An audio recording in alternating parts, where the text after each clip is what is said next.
So, where are you headed?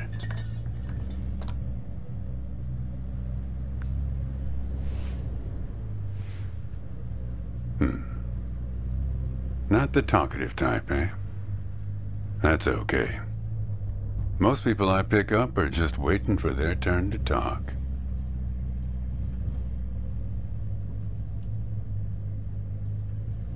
Want a raisin? They're from my farm. Sure. California still farms more raisins than anywhere on Earth. Yep, that's right. Some people don't have the slightest idea. Sure you don't want one?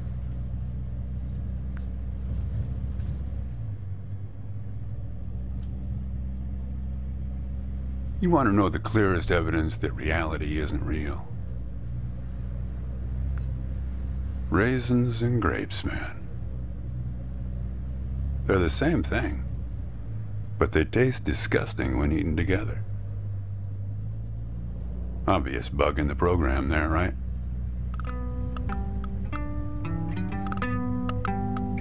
Memory is a slippery thing. Think about when somebody asks you about this ride later, assuming you even know where you're going, and get someplace where somebody can ask you, "Hey, how'd you get here anyway?" They'll ask you, "Oh, I hitched." And your brain will flash back for a second when you say this, and it'll show you a frozen snapshot of yourself, sitting in this car, talking to me like we are right now. But which moment will it actually show you? Will it be this one? Or this one? Or this one? We think we remember how people really were, how our lives together really were.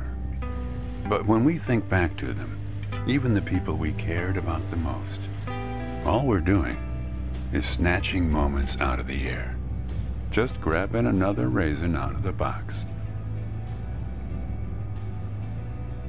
I've spent a lot of time around raisins. They're like those dogs you see with wrinkles of skin falling over their eyes. Not the most handsome dogs, basically helpless but lovable. My wife, she preferred grapes, the way most people do. She's dead now, but you probably guessed that. Thanks. But you don't look like you're doing so well yourself. Takes one to know one, right? I can always spot someone who's grieving along this highway. They usually stand on the road with a dazed look on their face and their thumb up in the air.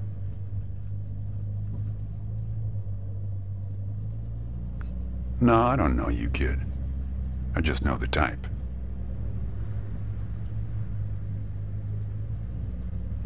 Hey, do me a favor and crack the window, would you?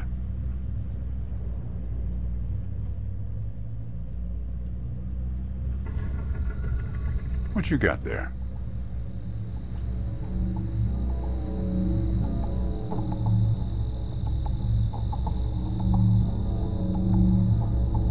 Just a matchbook, huh? I figured it must have been something important. Because the window is still closed. That's better. Now, where were we?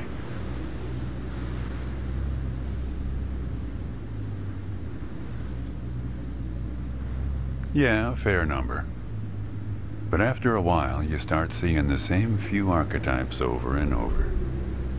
You got the numbnuts Kerouac fans. You got your autodidact blowhards, they'll talk your ear off. You get a lot of people from Cincinnati for some reason. You got your deadheads trying to get to some concert someplace. Then there's the water bottle person. always worrying they're gonna run out of water before they get where we're going. Still, you're the first hitcher I ever picked up who doesn't have a destination, Copernicus. Oh, is that right? I hear they're renovating the zoo this summer.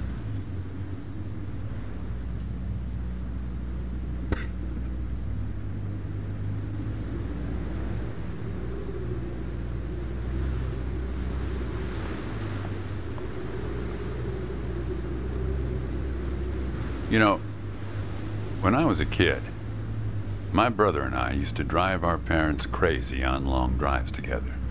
Our folks wouldn't let us listen to the radio in the car. So we used to make up these songs about food on long drives to pass the time. We had this one with about 30 verses, each about a different kind of grain. There was this one time we passed a billboard for some kind of bread, challah bread. In hell they have a hell a lot of challah bread. In hell they have a hell a lot of challah bread. Yeah, that drove Mom and Dad crazy. In hell they have a hell a lot of challah bread.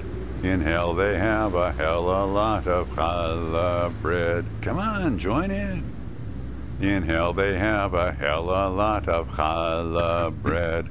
In hell they have a hell a lot of challah bread. In hell they have a hell a lot of challah bread. In hell they have a hell a lot of challah bread. In hell they have a hell a lot of challah bread. In hell they have a hell a lot of challah bread. In hell they have a hell a lot of challah. Actually, I'm beginning to understand my parents' perspective. Getting older is funny.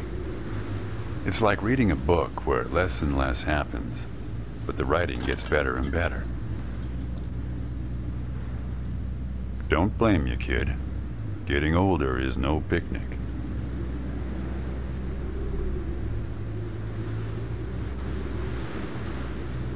Yeah, well, that all sort of depends on which raisin you take out of the box, right? Which angle you take on it. My wife's been dead for 8 years now. People used to ask us how we managed, being married and all, working off the side of the road together, sharing a little trailer. The truth is, nobody knows how good it's supposed to be. You're kind of guessing on all that.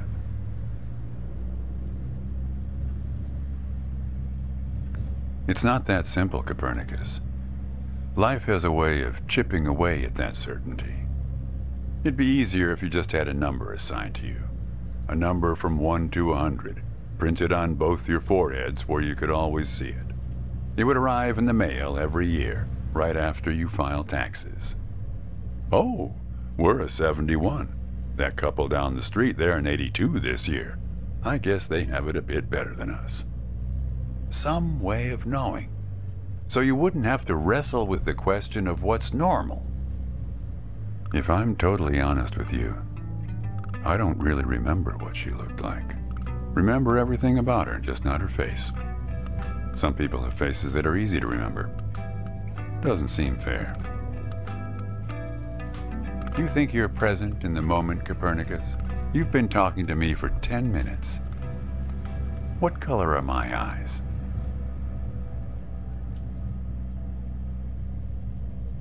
Yep, not bad. But that's just your photographer's eye. Just figured from your gear. Lots of photographers carry that backpack. Speaking of photos, pop open the glove box, and I'll show you a photo of my wife.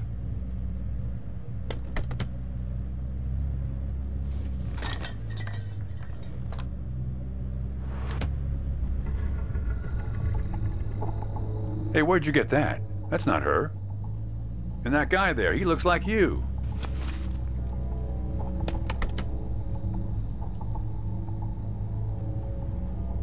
I don't know. I was going to ask you the same question, Copernicus. Well, I guess it belongs to you. You better hold on to it.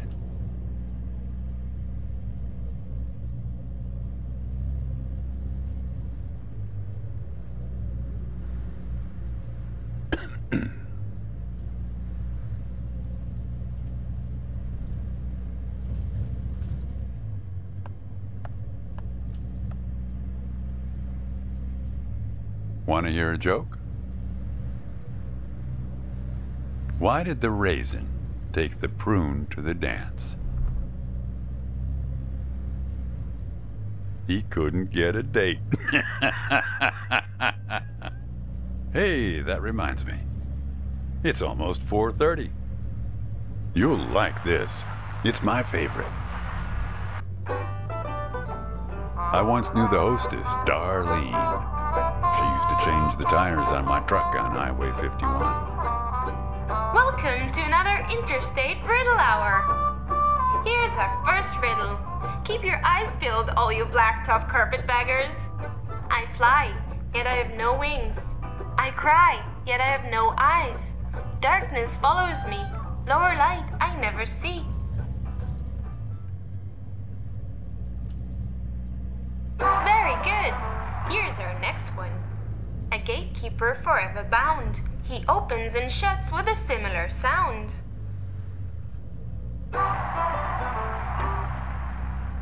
Ready? Here's one more. He lies without touching the ground. Damn it, Darlene.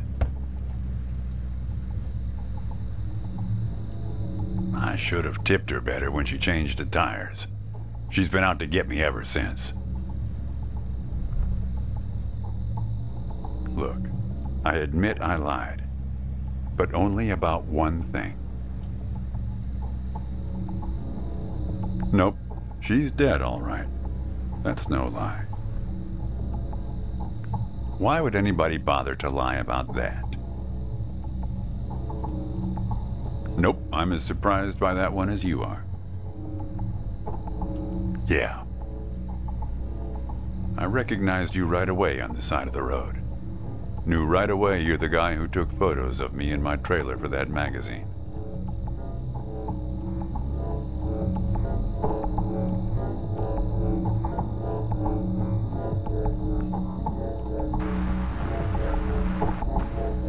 Riddle Hour has now ended. I've helped you all I can this time. So long, Copernicus. You showed up at my trailer park, taking photos. At first, I was a bit suspicious, since there were plans to kick us out and develop the trailer park into some kind of shopping center. But then it became clear that you'd been sent here by a magazine to do one of those stories about vanishing farmers that always pulls heartstrings with the rest of the country.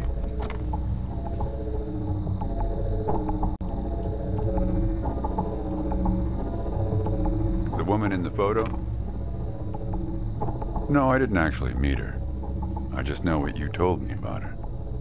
She was away traveling in Europe without you. And you weren't taking it so well. I know a lot about you. I know about the phone number in the matchbook, for example. I know you didn't show it to me. That's what you liked about me when we met, when you came to take those photos. You said you admired my fortitude. I had to look up at least one of those words in the dictionary. Turns out you just meant my not feeling every little thing that's gone wrong with me. Well, that's life as a raisin farmer. We're not known for live casting our power ballots. Each raisin is a little setback that you've learned to live with. You don't dwell on it, or try too hard to remember.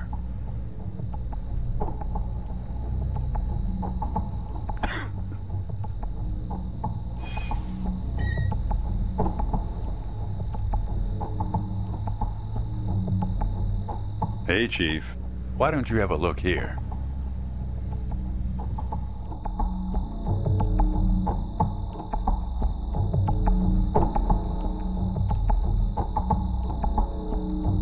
Now you see what I mean? I'm one of the good guys here. I don't know. You never mentioned anything about him. But I guess he's part of what you're running from. Here, I'll try to explain.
A man travels along a road until he reaches a gate at the top of a hill.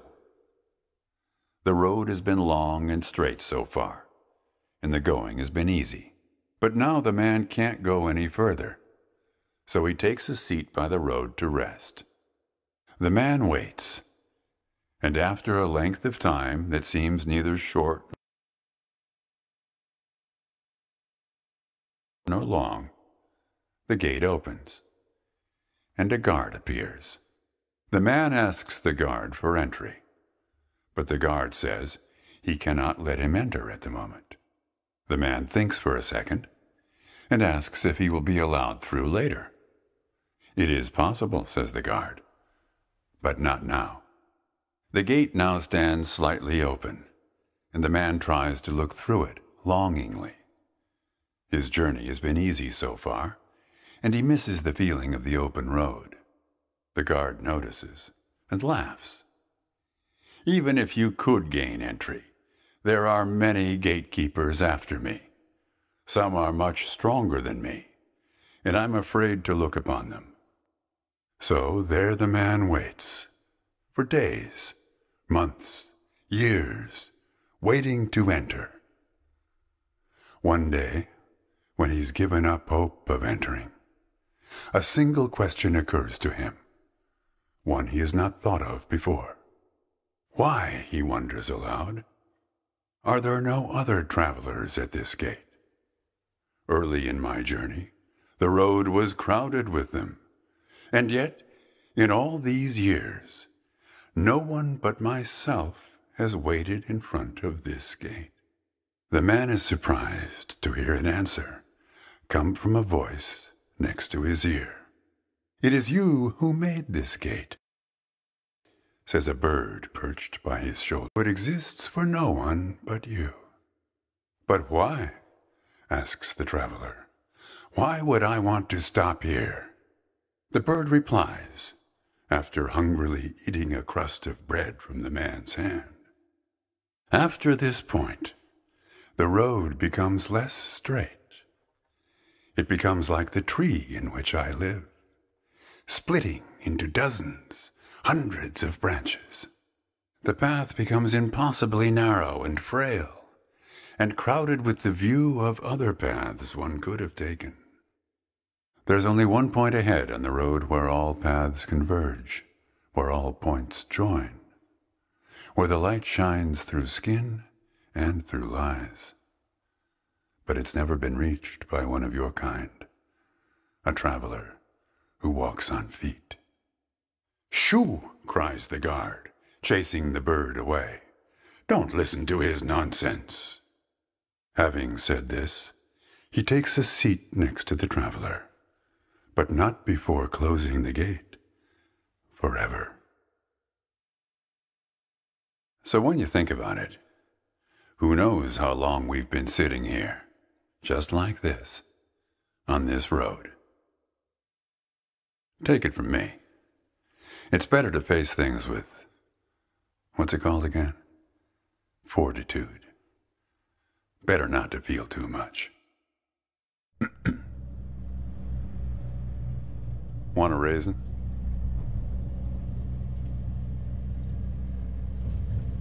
You sure?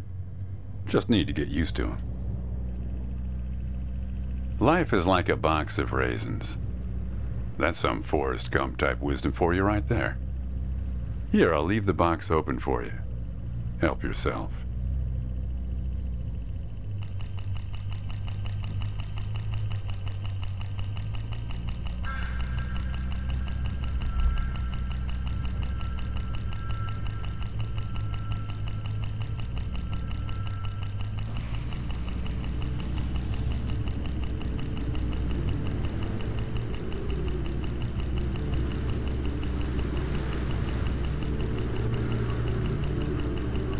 You don't want to do that. There's no telling what those birds will do once they start swarming.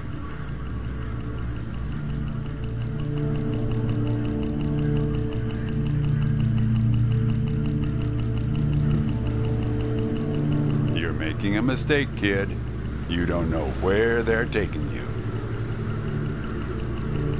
Look, I'll help you.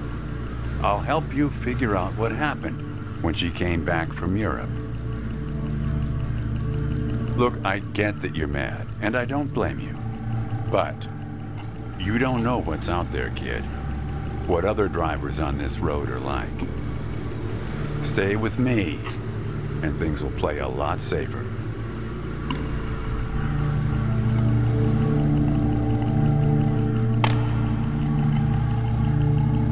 All right, I guess you made your choice.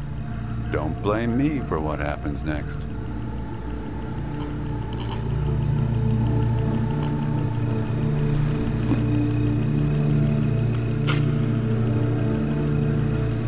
I guess this is where they want you. Crazy crows. You better check your backpack. They have a way of leaving gifts once you've fed them. Often something shiny or a piece of string.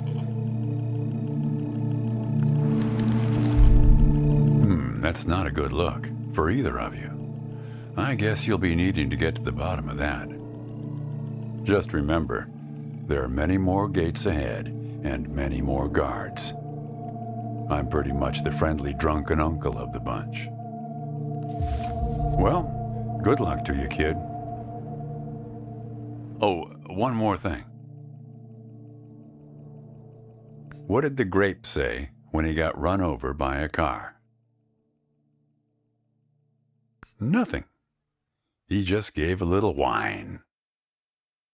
Good luck with your search.